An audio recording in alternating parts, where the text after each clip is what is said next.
Thank you, Madam Postmaster. Arnie's speech today actually had two purposes, and the number 9 speech, Persuade with Power, was actually a secondary purpose.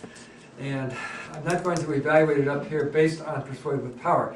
The primary purpose of Arnie's speech is if in the event, which we all are hoping, he wins the semifinal round next week, a week from yesterday in Las Vegas, then 2 days later he has to give an entirely new and different speech in the finals. And it's tough.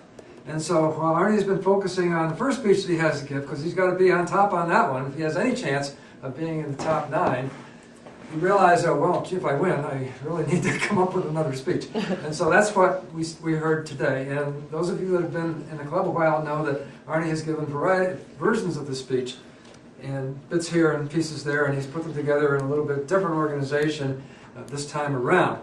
And I think that you have a good start to this, Arnie. I think the topic, the idea, the message that you're trying to convey with the speech is effective for the final round when you get that far. Now, first of all, I thought the opening you had a good start with the opening. I really liked it. You had good humor. You involved the audience right away. You involved the Toastmaster of the day. And that all brings everybody into it. And I thought that was an excellent start. There's not too much you need to do with that part of the speech. As you got into the speech, there were some mechanical things, I think, that is just a lack of really working on it yet, that you'll work out in time if you need to. For example, you asked, you had responded something to your wife, and you said, "Did it ever work for you? Me neither." You need a pause there. Did it ever work for you? Give the audience a chance to think about it and react. Me neither. So you really needed a good pause there. Now you had a pause in another place where you were saying, well, I took you out to dinner last year. And that's the kind of pause you need in the earlier example. Then you got into the Q-tip business there. And I think you're really changing gears when you start talking about Q-tip. I think you need a little bit more pausing there, more of a transition.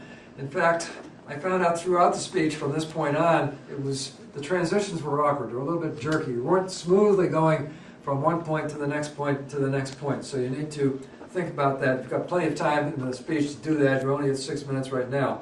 So you can work on that aspect of it. Another thing that wasn't clear at times is whether you or your wife was doing the talking. I mean, you moved back and forth. I was having a little bit of trouble which side you were at because I was writing and looking at the same time. But you need 2 different voices. You didn't have 2 different voices.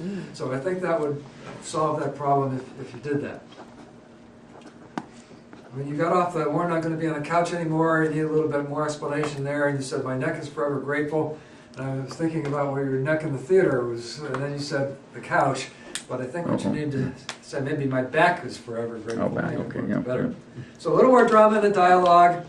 And the body language needs to be a little smoother. The whole thing was a bit jerky at this point, but I know at that point in the development of the speech, I would expect that. So we'll continue working on it in the next week and a half, in case we have to actually do that. You have to do it. Thank you.